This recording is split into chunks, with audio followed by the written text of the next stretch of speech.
ঠাকুরকে বলতে হয় সেই মন্ত্রটা শুনুন।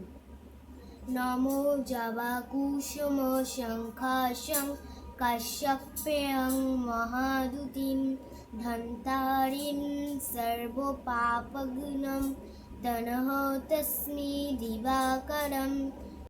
আমি একটি মন্ত্র বলবো, যেটা গঙ্গা পার হতে গিয়ে বলতে হয়।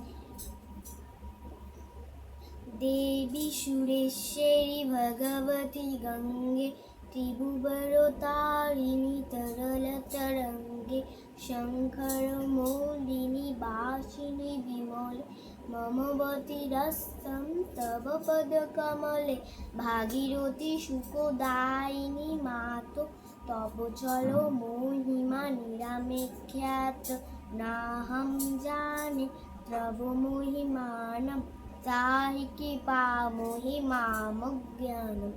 ভিডিও যদি ভালো লাগে একটা লাইক, কমেন্ট, শেয়ার অবশ্যই করবেন।